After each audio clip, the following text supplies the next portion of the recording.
Hey everybody, in this video we're going to take a look at a very interesting game for the NES, and that is Rugrats Adventures in Gameland.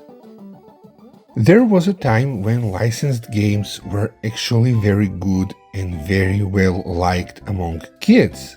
This was especially true in the early to mid 90s when we got some of the best licensed games for home consoles. Licensed games based on cartoons such as DuckTales, Bucky O'Hare, Rugrats, and so on were very popular. Well, what do you mean Rugrats never came out in the 90s for the NES? I have it right here. Apparently, Rugrats came out in 2024 for the NES as well as other modern platforms. And in this video, we are going to take a look at the game and talk about it.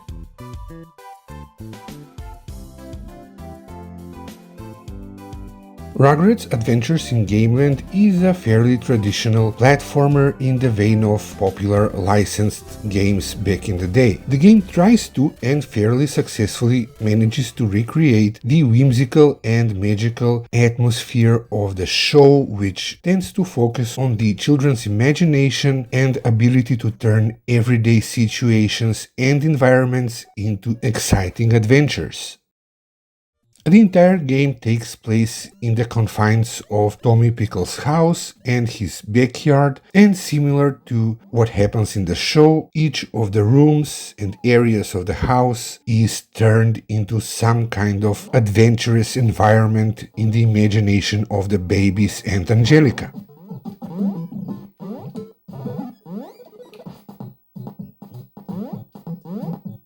The player can tackle each of the levels in whatever order they so desire, so in that respect the game is somewhat non-linear. The only level that you cannot access is the very last level of the game, which requires a certain number of Raptor coins in order to be accessed. Gameplay-wise, Rugrats is exceptionally simple. The player is required to find a screwdriver in order to advance to the boss fight in each level, as well as collect Raptor coins, which are scattered throughout the levels, and they are needed to unlock the final level of the game. The game has 4 Raptor coins in each level, but you don't have to collect each and every Raptor coin in order to unlock the final level of the game. There are 3 extra coins, so that means that you don't even have to play all levels to unlock the final one, but you definitely should for your own enjoyment.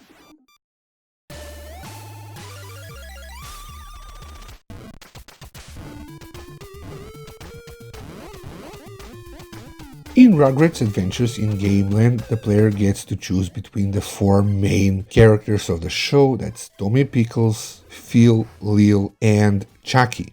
The characters have different stats and different abilities, and you can switch between them on the fly on easy and normal difficulty. However, the hardest difficulty of the game requires that you commit to 1 character per level and finish the level with your chosen character without being able to switch to the other ones. Now, on easy and normal mode, you can switch to the different characters as needed. For example, if you need a long jump where Lil's floating ability would be very useful, you can switch to her, or if you need to reach a higher place, you can switch to Chucky, who has a longer, higher jump. If you need to pick up objects and throw them at enemies quickly, that's where Phil comes in. And Tommy, unfortunately, is not very useful because he's supposed to be a well-rounded, well-balanced character, but he does not have any distinctive abilities. However, for those looking for a challenge, I'm sure that Tommy is their favorite.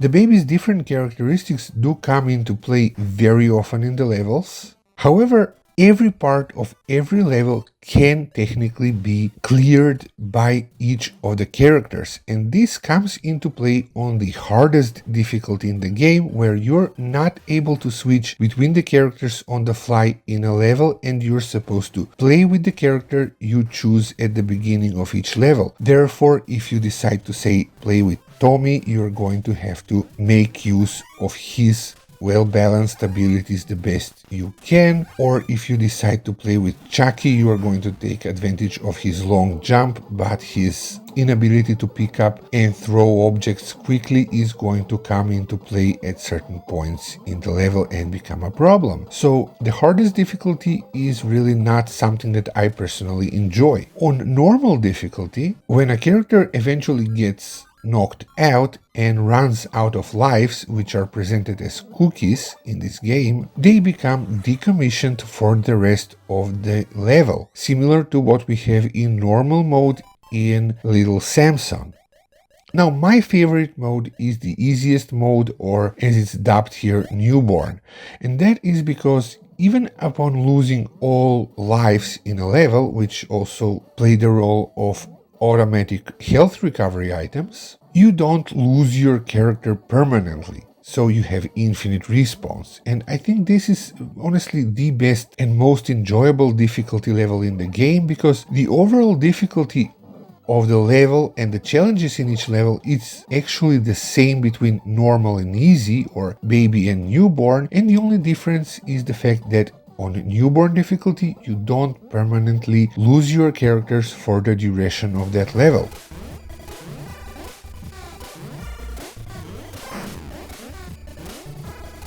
Now, when it comes to game difficulty, I would say that Rugrats is a fairly easy game with some challenging portions and some rather frustrating portions due to bad game design. Now let me clarify. For the most part, the controls, jumping mechanics, and everything works just fine. However, the game has a tendency to have constantly respawning, flying, and floating enemies, which can be very annoying.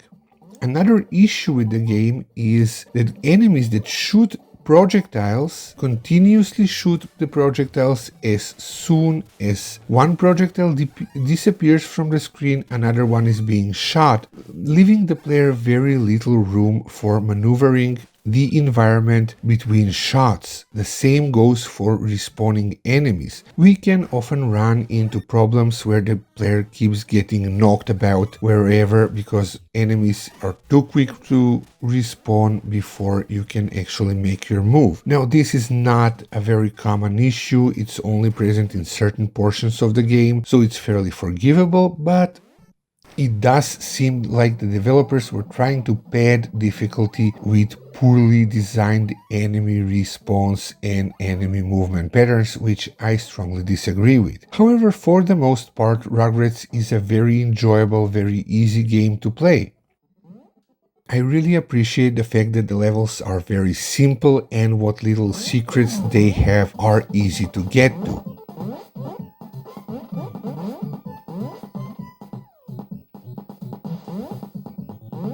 Rugrats Adventure in Gameland has very nice controls and very considerate hitboxes. Now, at times it does seem like the hitboxes are too large, but for the most part they are perfectly fine.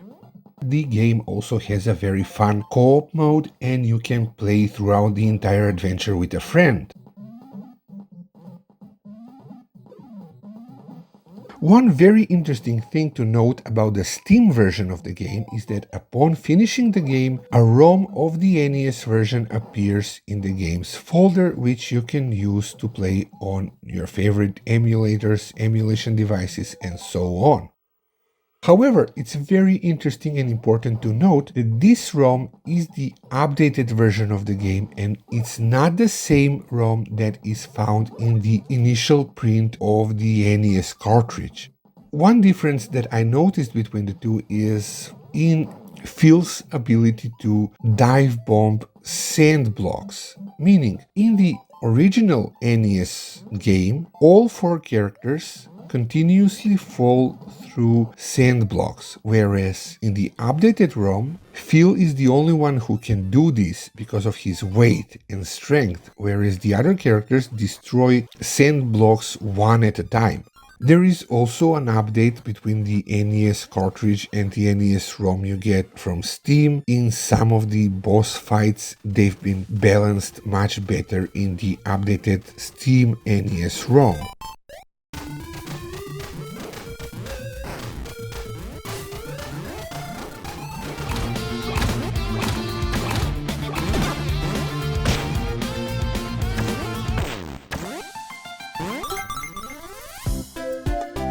I already mentioned that Rugrats released on both the NES and modern platforms.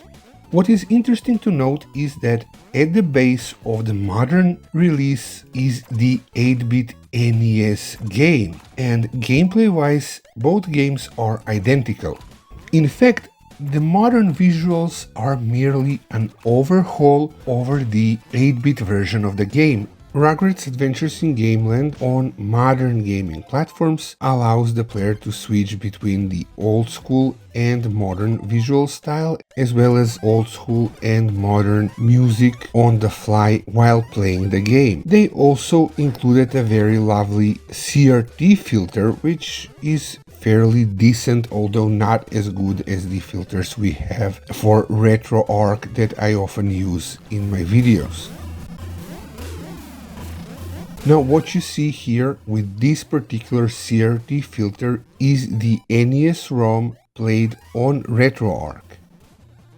Unfortunately, the game's default CRT filter, while very decent, is not as good as this. While a very competent looking 8-bit game, I would say that Rugrats on the NES is a rather dry and artistically not very good representation of the whimsical and imaginative nature of the old 2D show. Now, I cannot use the NES limitations as a justification for this when we have games such as Sam's Journey and many others that sport some truly amazing and artistically very competent visuals on the platform, yet they're much bigger and much more complex games than what Rugrats is.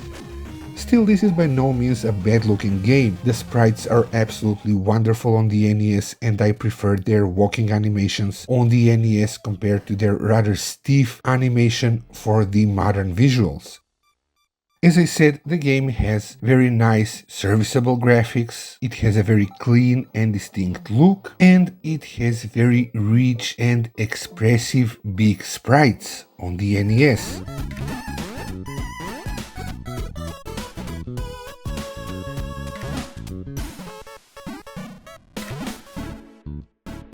Visually, the modern overhaul of the game is very close to what the cartoon used to look like, and it truly manages to capture that whimsical and imaginative nature of the game. However, even that look isn't without its problems. Well, for the most part, it's genuinely great, and in my opinion, some of the backgrounds can be overly detailed, making it difficult for me at least to notice or see some of the platforms. But that isn't a common issue, it only happens here and there in some of the levels. Rugrats doesn't push the NES to its limits, but it's a serviceable and decent looking NES game, just not as artistically great as its modern counterpart.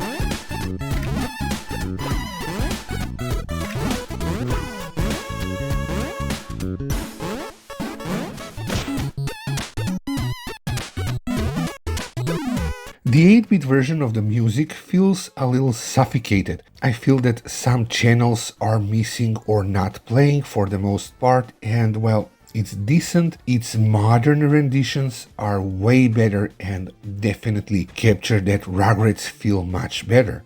The boss music in the modern version of the game is absolutely phenomenal. However, it's interesting to note that the music in the final level of the game is excellent on both the NES version and the modern version.